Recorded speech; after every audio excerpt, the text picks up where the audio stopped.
outdoor adventure programs this summer. We've been, you're not sure it's on? Oh, I'm sorry. It is on, but we'll make it louder. Yeah. Yeah, okay. Should we go? We have We're to walk tethered. together. Okay, try that. Sorry for my heavy breathing. I'm not used to microphones here. Yeah, so welcome to Walking the Robert Louis Stevenson Trail with Sophie Mathonnet-Vanderwell. And so before we get going on her program, which is I know why you're really here, I always take this opportunity when we have a big crowd to talk about other library things. So I just, first of all, I'm going to pass this clipboard around, and if you've been to other programs, you know, we're asking you to let us know how you hear about our programs. We're trying to keep track of that just so we know how to better advertise or get the word out about them. So if you just put little tag marks like, you know, 1, 2, 3, 4, and then a line across kind of thing, or whatever. Some people sign their names, some people put check marks, whatever you do, yeah. But yeah, if you just get as close as you can to how you've heard about it, and if it's more than one thing, you can do more than one thing. And then I wanted to mention that, set this down, this month at the library, I'm very excited because we're celebrating dragons. We're calling it the Dragon Days of Summer, and we have a couple programs coming up in the next couple weeks. We have a dragon-themed game night as part of our Learn to Play series, so we're going to be playing Wormspan and Dragomino and a couple other ones as well. So I'm hoping you can join us. That's 6 o'clock this coming Monday. And if you register, so we can kind of get an idea of how many people are coming, that would be helpful, but not mandatory. And then the Monday after that, the 25th, we're having a young woman who is from Pella who writes fantasy books, and some of them are about dragons. And she is going to come and talk about her books and her journey with writing and dragons, and all on theme, right? So if you get a chance, go check out our display cases at the library. We've got some dragons in there. We've got some dragon book information, encouraging people to read a book, watch a movie, play a game about dragons, just because I love dragons. So, and I know others do as well. So, and lastly, about dragons, we have a lovely set of 15 bookmarks to color. We've had 10 local people draw line drawings for us, and we printed them on our old card catalog cards. And you color them, and you can trim them if you want, and then use them as bookmarks, or do whatever. Just have fun with them. A lot of really diverse designs, from really simple to pretty darn cool. So those are available at the library, but I also have a small stack in the back, just in case. Let's see, I think that's about it. Let's get on with our program here. So yes, so Sophie kindly agreed to come and do this program, so we really appreciate it. So let's go to France and... Okay, thank you.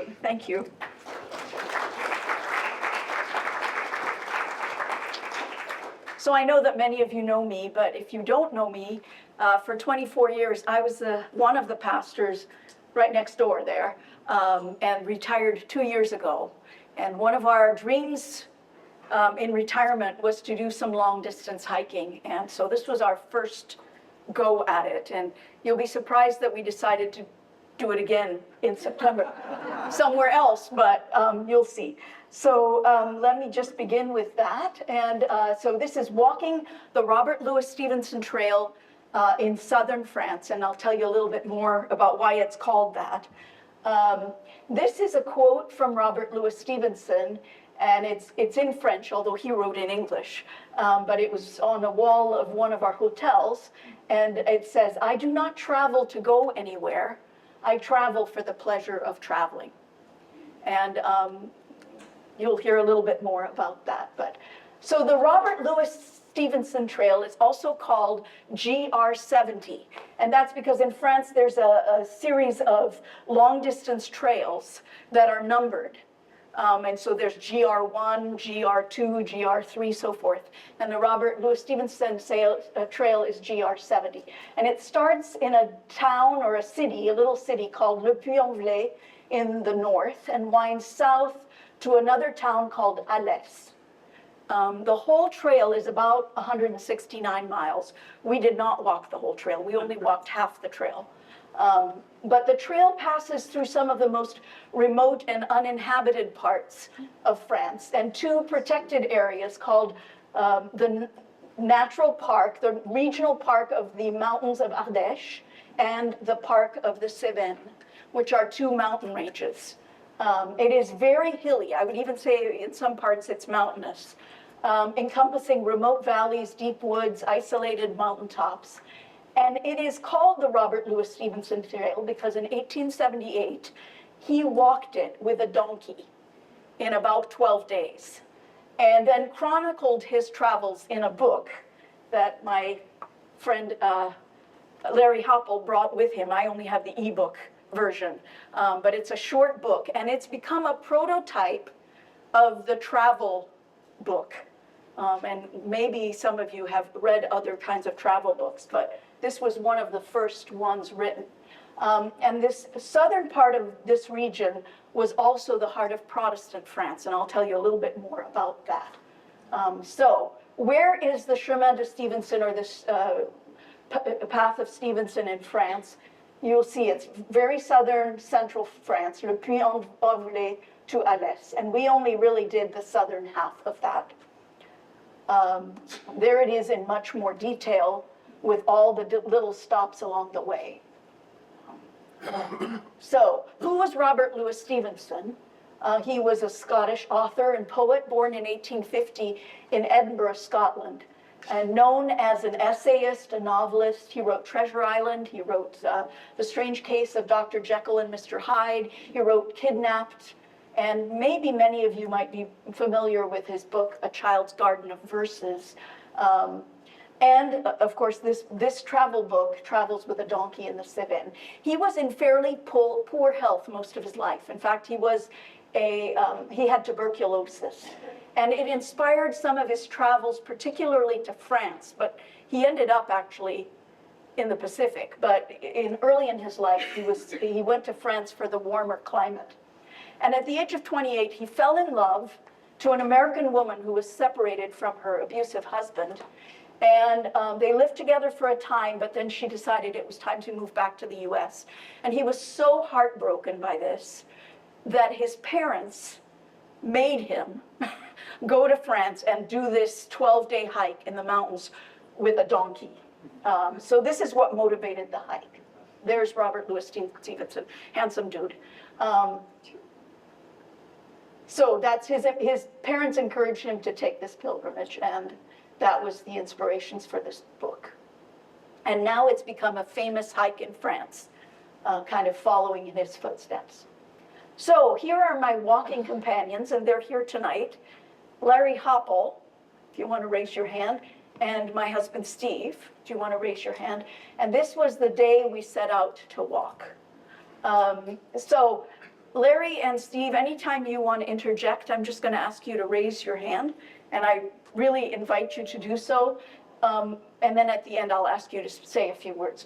So we started in a little town called Chasséradès, and we were hiking. I think the library thing said last summer. It was April. It was the end of April. So it would have been normal to expect that the temperatures would be about 50, 60. On a warm day, maybe even 70. We woke up the first morning we were supposed to leave, and it was 28 degrees and snowing. So we pretty much put on every piece of clothing that we owned. Steve, we had figured that it was going to be colder than expected, and we had stopped at a store, no gloves anywhere. I bought a pair of garden gloves, and Steve bought a pair of woolen socks to wear on his hands. Larry was smarter than us and brought gloves from the US. But so here we are, we started walking at 28 degrees with snow coming down.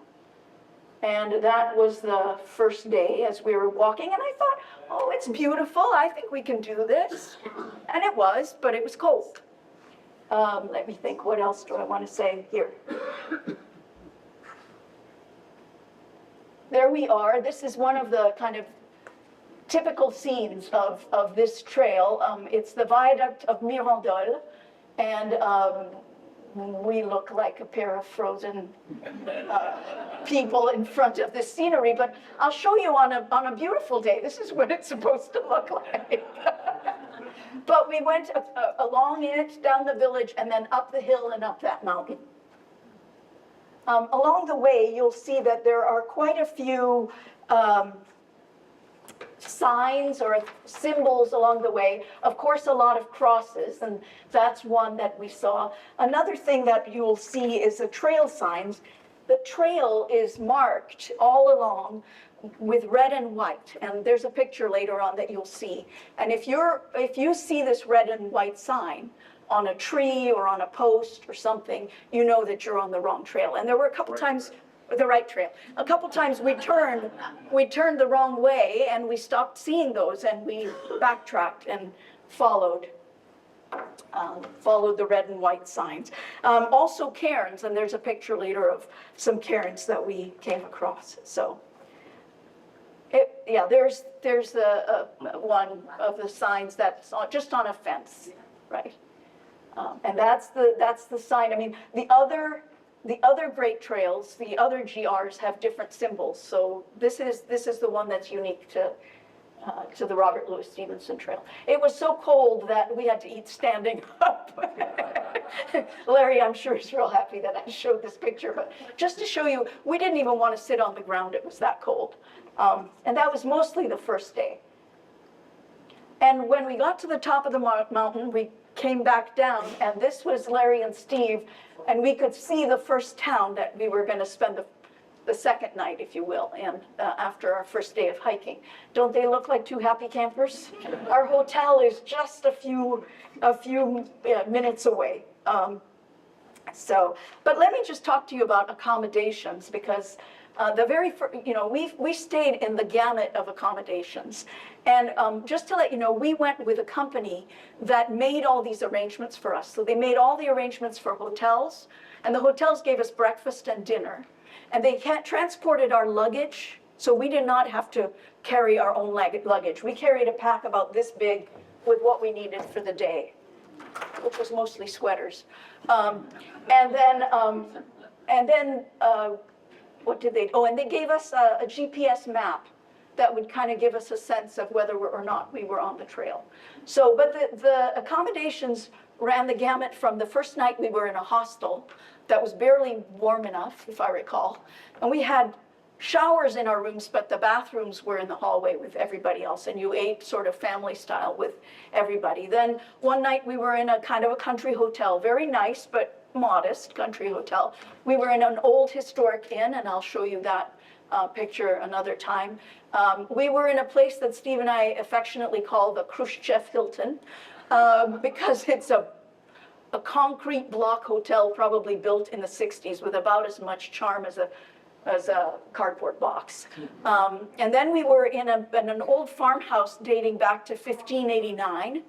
And then we were in just another regular hotel. So the whole gamut in terms of the kinds of places that we stayed. Oh, and we were in an Airbnb also. How long did we walk? I'm trying to think. That first day was how many miles? The first day was the first day was one of the longer days. It was not the longest. I think it was about 15 miles, 11 miles the first day. So 11 miles really isn't that bad, but most of the trail, you spend the first half of the day going up the mountain, and the second half of the day going down the mountain. And I had two walkers with me who have very long legs. So going up the mountain, they were always ahead of me, and I was kind of, but then going down the mountain, I was skipping like a goat, and they were having a hard time with their knees. So, it just depends. But let me show you what a typical trail looked like. So this was going up the mountain, I think on the first day. The second day, we actually climbed the highest mountain in that region, Le Mont Lozère, and it's Le Pic du Finiel, which is the highest peak. And it's at, 5,547 feet. So we climbed quite a bit. Now, we weren't starting at sea level, of course, but we did climb for a good 2.5 to 3 hours. And it was 40-mile-an-hour winds. Do you remember this? We had to we had to basically hike from one bush to the next, so we would be out of the wind. But the view from up top was wonderful. You know, we prepared for all kinds of things on this hike. We figured we brought Band-Aids and foot cream, and what we didn't prepare for was the cold and the wind that we experienced, which again was unseasonal. When we finally got to the top of the mountain, here we are with other hikers, there were these stone shelters, I guess you would call them. And, you know, I look like the Michelin Man. And they, both Larry and Steve, looked like they're high fashion. But this was the best we could do to stay warm in the wind and the cold. But it was fantastic to get to the top, even though it was hard work. And then coming down was much less troublesome. Do you have any comments? I would just say the high point was kind of a low point. I mean, you're above the tree line, the wind is going 40 miles an hour, and you're freezing to death, and you're thinking, this is not fun. Larry, do you have any comment about that one? No, I mean, but we had to sit that bow because that blocked the wind. And Right. it actually was kind of tolerable when you sit Sit like that. You stood up. You were, and then going up, you were fighting the wind, Yeah. right? Yeah. But then coming back down on the other side of that mountain was beautiful, even though the weather still was not the greatest. And this is where you walk through a whole plain of standing stones, and I'll show them to you in a little minute here. Yeah, standing stones. So there's just fields and fields as you're going down this mountain of standing stones that you're walking across and through. And What is the origin of those stones? well, they're natural. I mean, they're not, people did not put them there because they're just all over the place. But what the origin is, so what you need to know is that this area of central France is a high plateau, and it's volcanic in origin. Obviously no longer active volcano, but, and so these mountains are quite rocky, yeah. So what the origin is, I don't know, but I don't think it's human at all. But we also went by some local fauna, but you see more of those standing stones. And finally, we arrived down the hill in this little town called Pont-de-Montvert. Again, in nicer weather, it might have been fun to walk a lot of the town. We did walk a little bit, but this is where we stayed in a very old historic inn. This is the bridge, because Pont de Montvert means the bridge of Montvert. And that's the bridge there, and the old part of the city. And there is our hotel. If you see it right there, it says Hotel Restaurant. And that's where we stayed, and I'll tell you a little bit more about that here in a bit. People who have a better eye take a better picture, and this one I got offline. But that's to give you an idea. So we stayed in this historic inn, and this is, along our route, the only inn that Robert Louis Stevenson actually stayed in. And let me tell you a little bit more.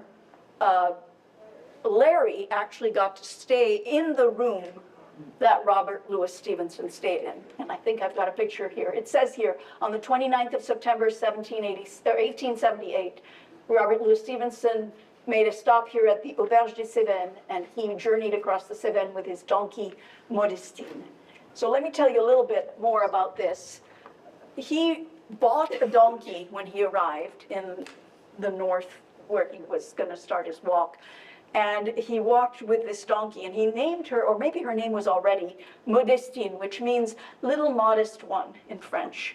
She was anything but.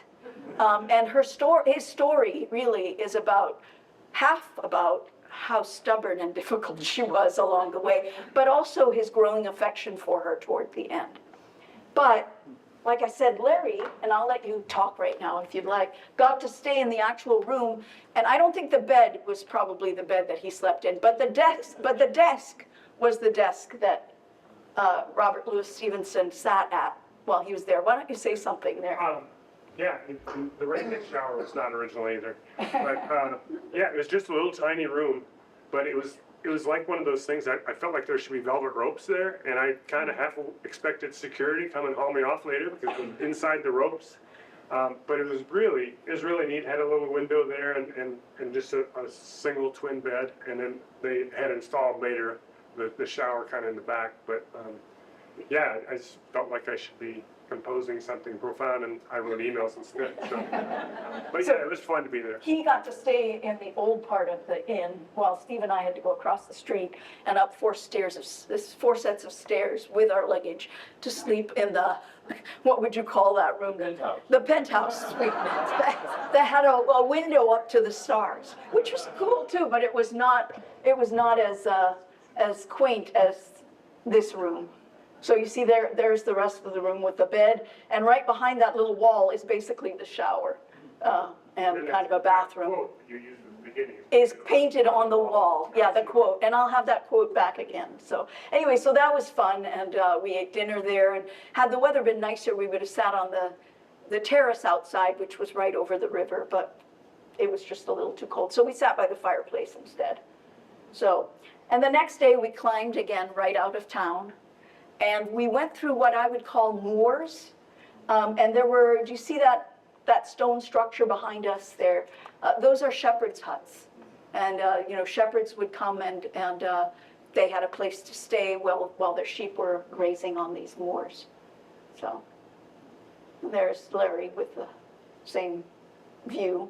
And we climbed again that day, and we climbed into, the snow was behind us, but fog was the next thing. And one of the things we found were cairns at the top of the hill, and we got some pictures with the cairns, if you remember. But then we walked through some really thick fog after that. What was the purpose of the cairn? So I'm not sure again what the purpose of the cairns was, except that it was very close to an area. I think hikers make the cairns. I mean, when they're coming by, they sort of build them with the stones that they find. But not far from here, maybe a quarter of a mile, is a little glen, I would call it, a little clearing off the path, where the Camisards, and I'll have to tell you a little bit more about the history of the region, but they were rebels, and they would meet, because it was so remote, they would meet up in the mountains here as the government and the government soldiers were trying to, disperse them. And so the Camisards rebellion in this part of France, let me tell you a little bit more about it. The southern part of this trail, which is mostly where we walked, in the Cévennes, is the heart of Protestant France. So I don't know if you know the history of France. Was and is still today predominantly a Roman Catholic country, but in, 1598, I believe it is, 1598, something called the Edict of Nantes, King Henry IV, Henri IV, pronounced an edict that gave religious liberty to the then growing Protestant movement, because the Protestant Reformation was in the 1500s, of course, throughout Europe, but in France as well. And the Edict of Nantes granted religious freedom to Protestants.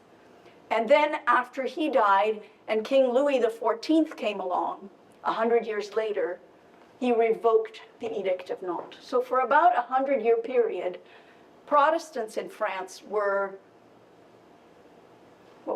persecuted, chased, arrested, and many of them fled to the Netherlands, which is why among the Dutch there's some French names.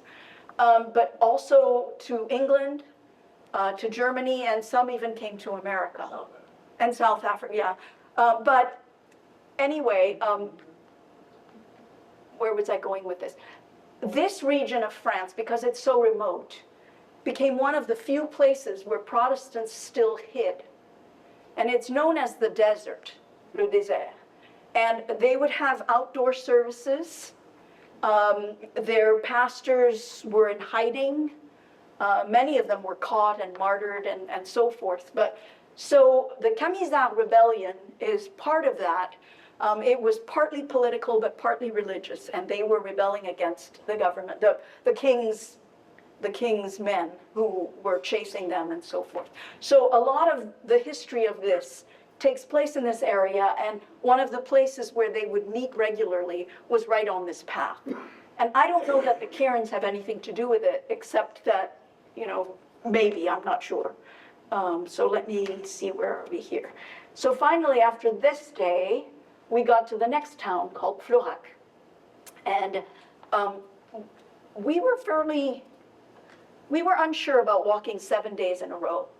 And so when we contracted with the company, we decided to have a rest day in the middle. We would walk 3 days, then we'd have a rest day, and we'd walk 3 more days. And it was fortuitous that we did that. It was a good thing.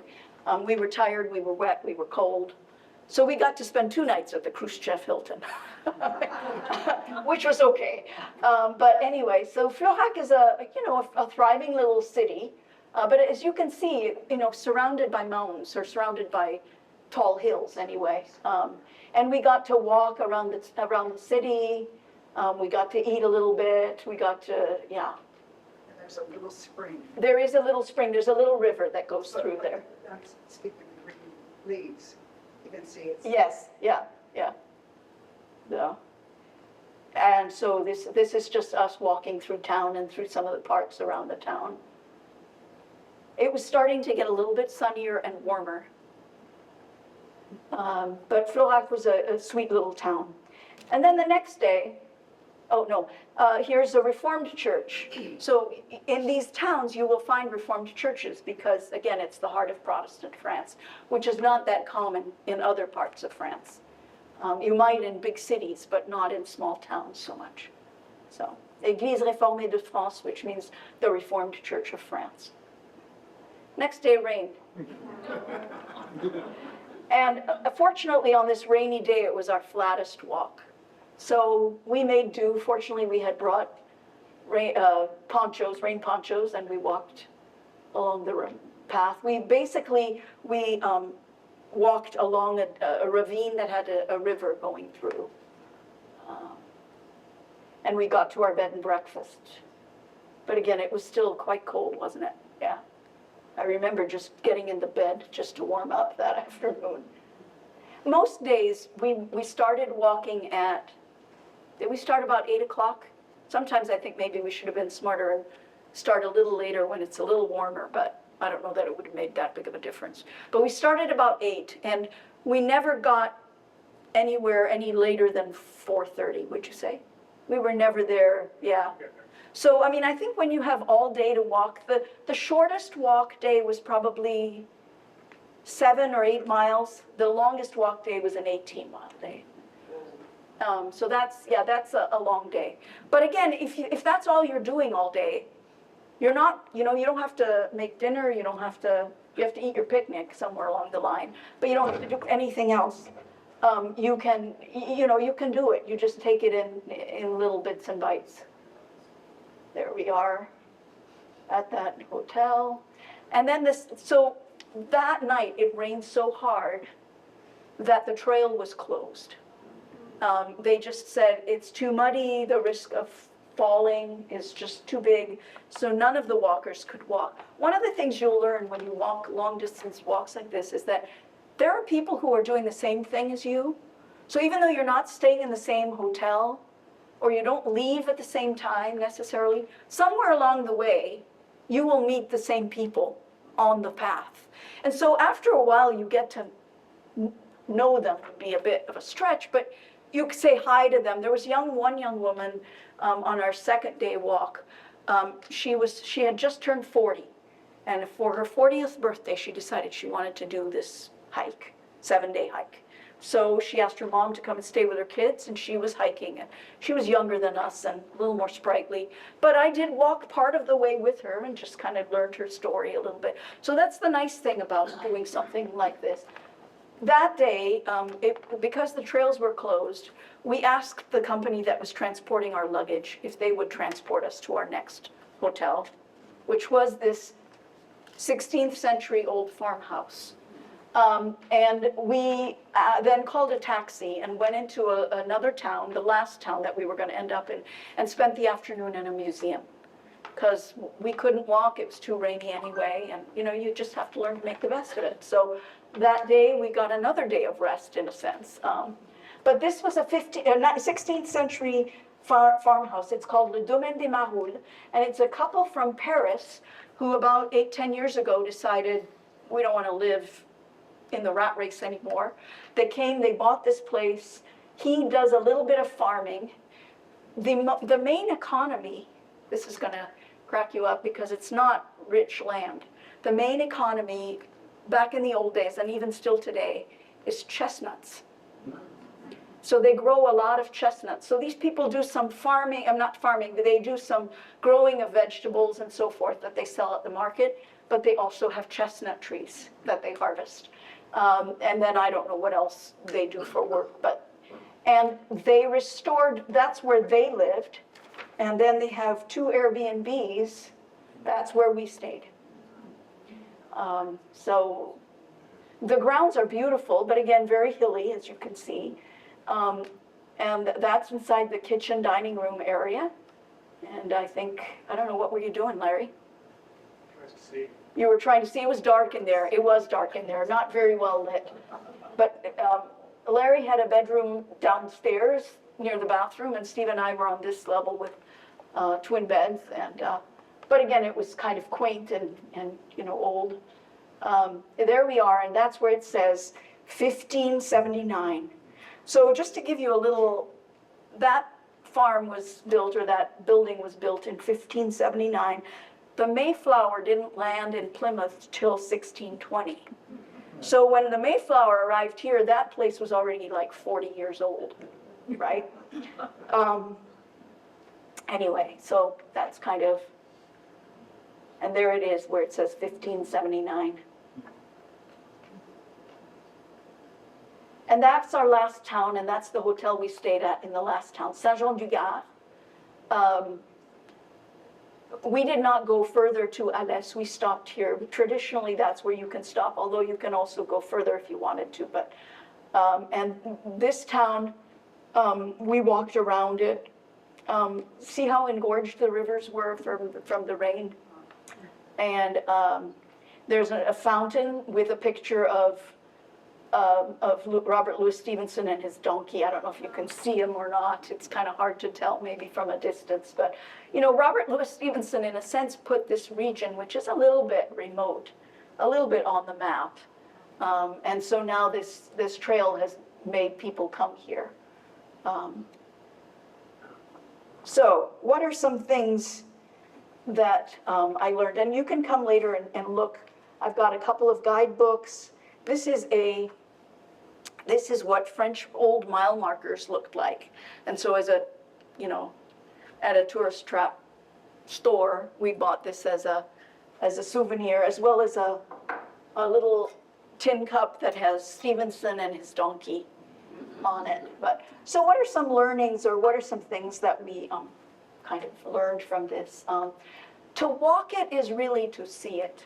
And there's actually now a book that I just picked up on Amazon and on my Kindle about a couple who did a month-long walk from Amsterdam to Nice, which is on the Mediterranean. Took them a month to do that. And they went through the Netherlands, Belgium, and then France, a little bit into Germany, a little bit into Switzerland, and then mostly through France. But that's the title of her book. And I really think, and that's her point, is that when you're walking somewhere, you really see a place in a way that if you're driving, you wouldn't. And then, you know, you are not in control. That's one thing I learned. You just are not in control, whether it's of the weather or things that happen. And so you just have to take stock of conditions, adjust, adapt, make the best of it. And then one of the things I learned, and I don't know if you feel this way, maybe not, because most of them were French, so you didn't have as much chance to talk to them, but fellow travelers, especially walkers, can be very friendly, kind, and helpful. And then we kept in touch.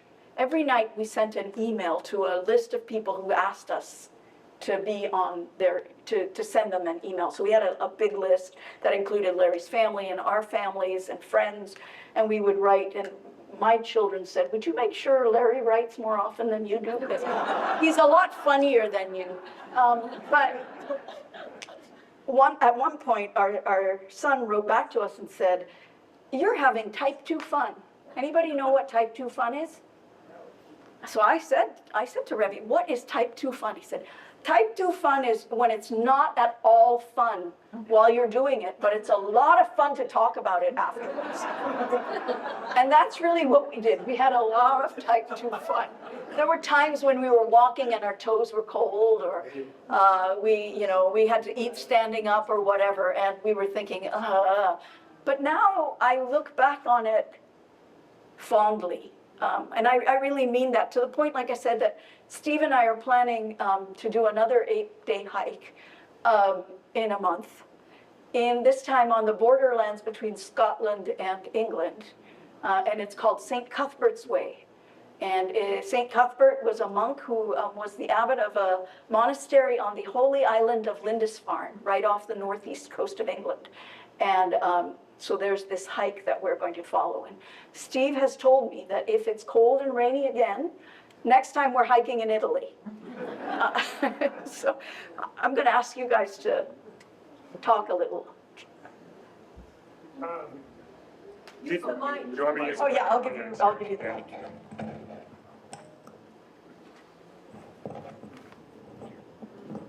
All right. Did she mention that it snowed? It was,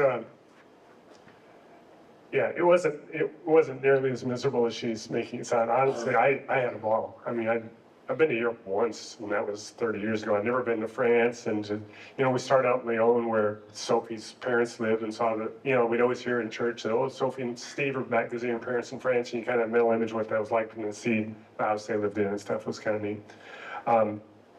It was the trails were really it was varied, but a lot of them were really rocky, and a lot of stuff where Sophie was kind of flying down the mountain. It's because Steve and I it was so bumpy and uneven, and with our big feet, it was tough, and she could just navigate it like a mountain goat. But I guess we have to, we kind of buried the lead here. And the 17-mile day, we actually did not finish. Shortly after that picture with all the cairns, actually just moments after that, there's a lot of tree roots and rocks. It's just really bumpy, and I got a little careless, and I tripped and face planted, broke my glasses, and had a big gash above my eye. And so,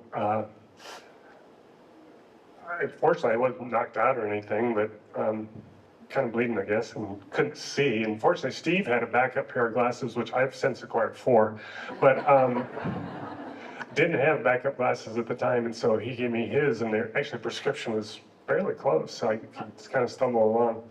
But we kind of hiked, and we're up on a mountain, what are you gonna do? So we kept hiking, and we came across this mountain road, and it was a little like the Good Samaritan, because this truck comes by, and Sophie flags it down, and we had to have her talk, obviously she's French, so first guy I would know, he had a big van, but there's no way he could take us. And another truck came by, and nope, couldn't do it. Then this lady came by with this little car, and she said, well, of course we can take you. And we crammed into this thing, and she took us down into this little village, and refused any payment, and said, don't worry about it. And we went in. Obviously, there was a small clinic in this little tiny village, and it wasn't like urgent care, okay? It was just a clinic, and they'll have a nurse, they have just a receptionist and a doctor. And think if Northern Exposure, like Dr. Fleischman and Marilyn Whirlwind, and that's kind of what we got going here. So they just put me in a chair in the waiting room, and I'm just kind of laying there bleeding, doing my thing, and then the doctor comes out of her exam room, and she kind of glances at me, and she goes talk to this older woman, and the older woman told Sophie later, because she said it in French, that she said, you see him, I will come back next week. And Sophie thanked her, and she says, this is a small town, that's what we do. So we go in there, and Sophie fortunately was in there with me and held me down while they did the Novocaine and all that kind of stuff. But and could converse with the doctor who didn't really seem to speak a lot of English. But, she stitches and a whole deal, and gave me all kinds of gauze and everything. And so I had just before the trip had thought about getting international health insurance. And kind of decided, no, I don't need that. So I was kind of in a panic. And she just, after she got done, she leads us over to a little desk in her exam room. And she said it was $89. And I just handed her a credit card, no insurance or anything, and then gave us prescriptions and stuff that I had to get a tetanus shot and a bunch of bandages and stuff. Went down to this little, walked to the drugstore and they did all that there. And that was $40. I couldn't believe it, no health insurance or anything. So, yeah, anyway, that was great. But that was right before our day off.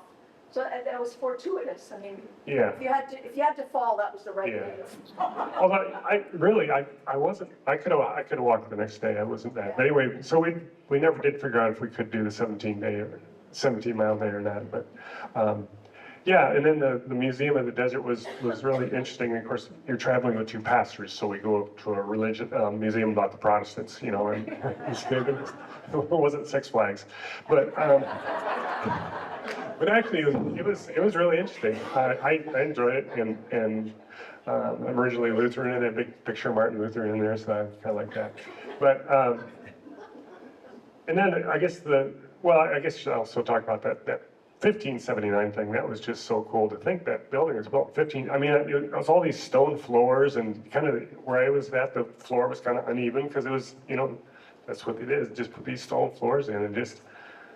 I felt like I was a monk or something. I had to resist the urge to translate the Bible into German. But that was really, and they grew their own food and they brought it to us and served it, and that was really good.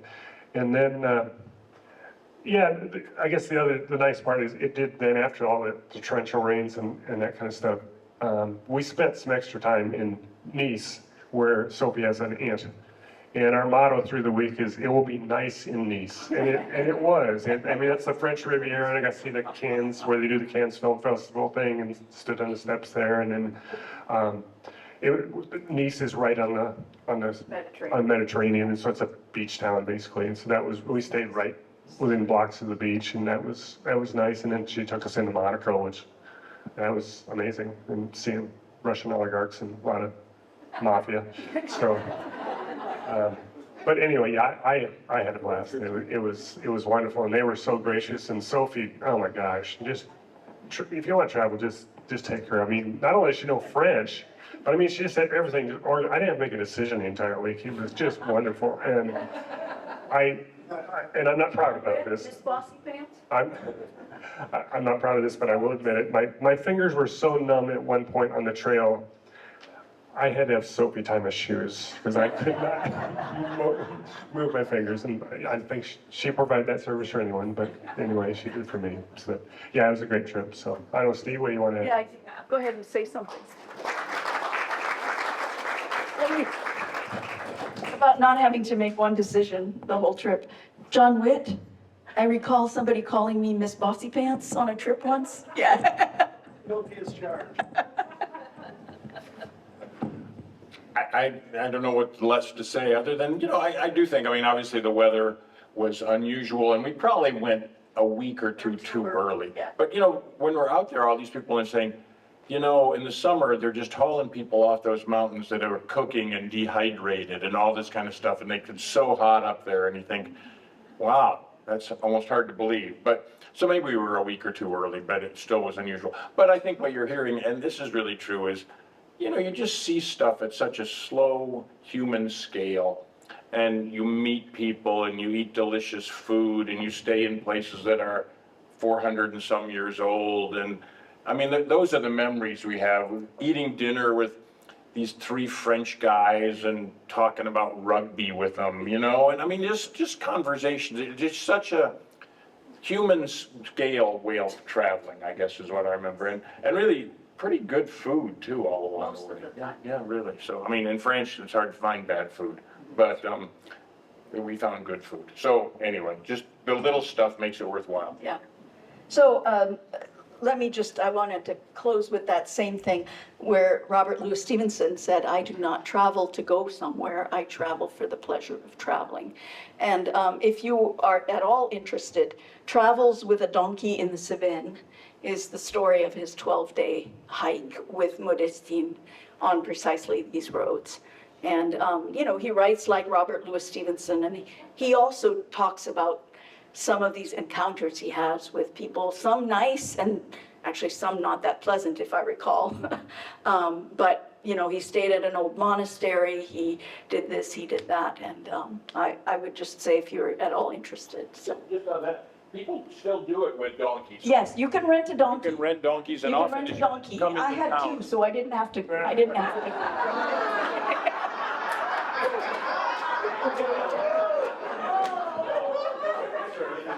Town, there's often hitching posts where people would tie up their Yeah. donkeys. And there are campgrounds where you can stay with your donkey.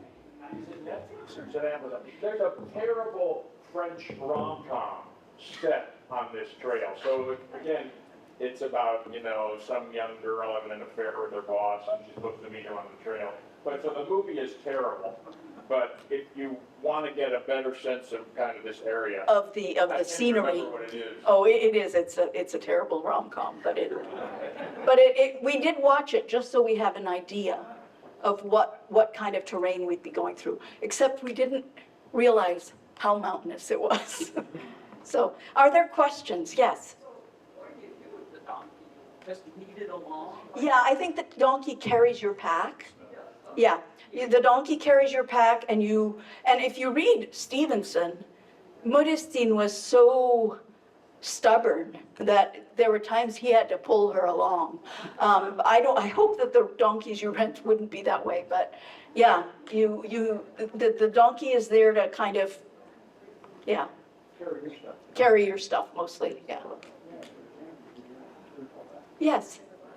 You all speak French or just yourself? Steve can get by, but I speak French.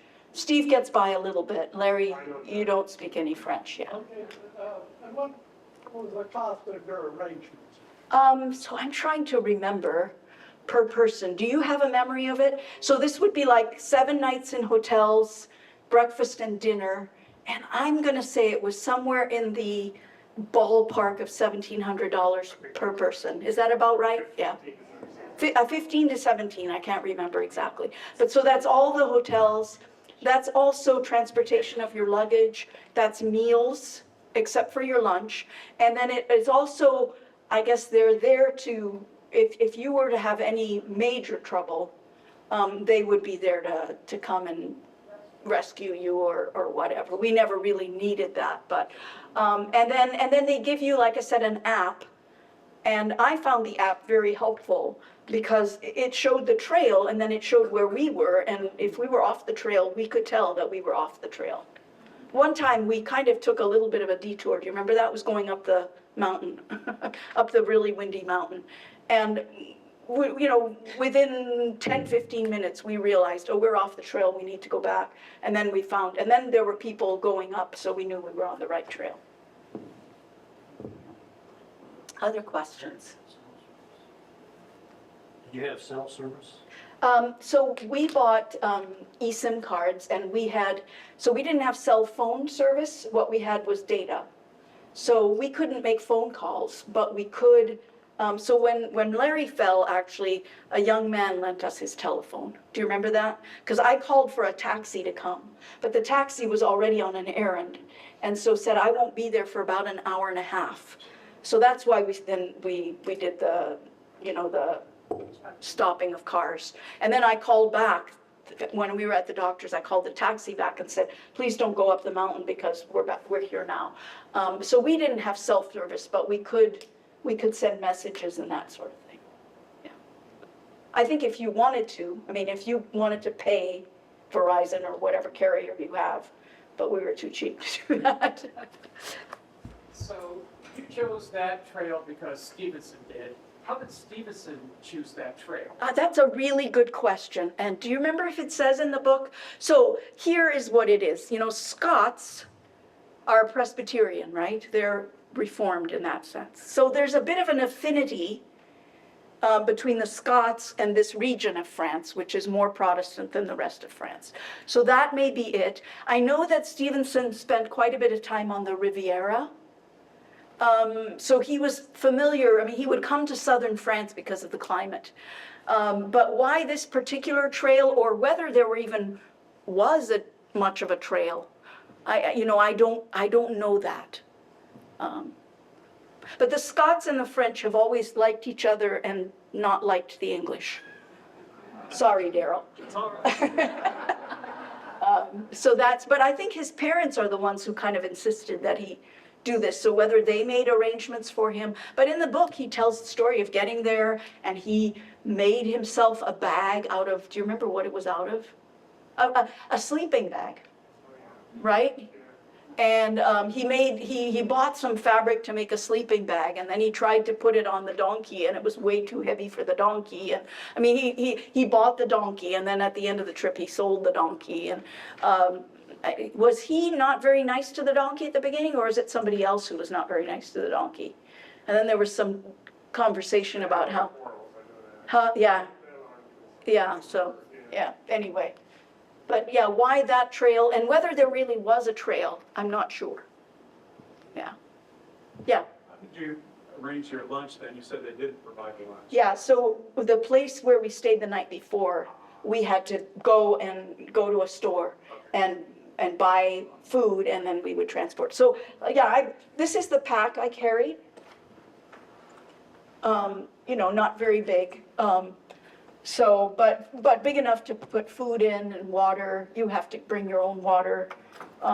There are some books here that tell a bit about the trail that you can take a look at. I wore my hiking shoes even though it's hot today, but just to kind of do show and tell. But again, the walk that we are planning to do in September, I think we go through more villages than this particular walk, which we did not walk through much civilization at all. Steve had these visions of let's stop and have a glass of wine and a picnic, and no, there just wasn't any place like that. I mean, it was just, you're in the wilderness, pretty much, right?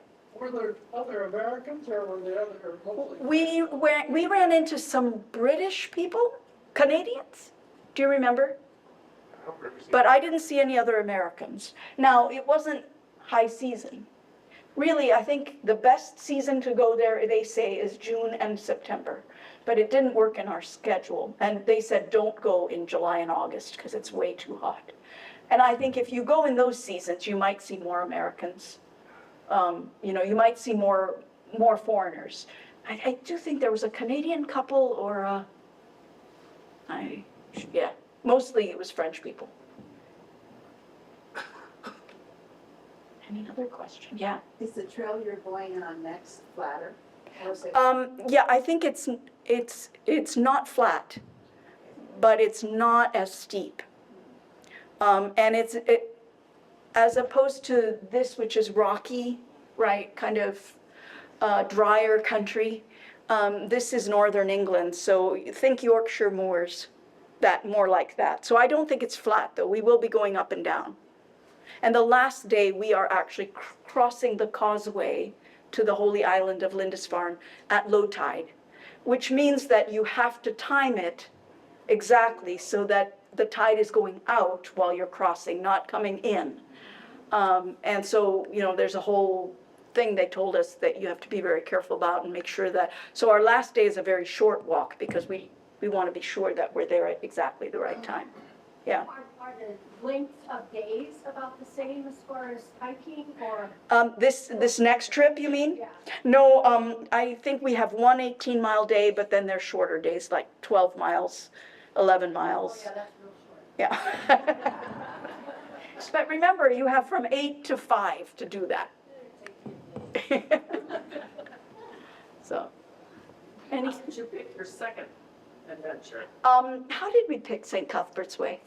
I think we've been sort of, like I said, Steve and I have this constant tug of war because I say, oh, let's hike in Scotland. And he says, no, let's hike in Italy. And I say, oh, let's go to Iceland. And he says, no, I want to go to Jamaica. But so I won again this time. No, you, Well, I think too, I mean, if it has some kind of weird religious Thing. thing, then we're interested. So, I don't know, going to weird monasteries is high on our list, so. so the Holy Island of Lindisfarne has an ancient Benedictine monastery.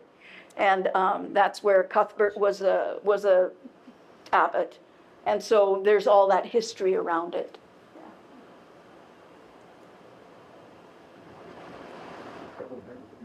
Any other questions? That's it? Thank you.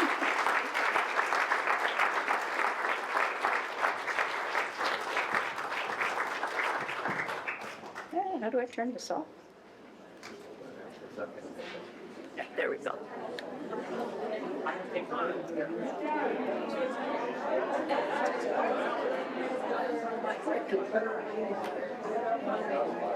The second is the best one.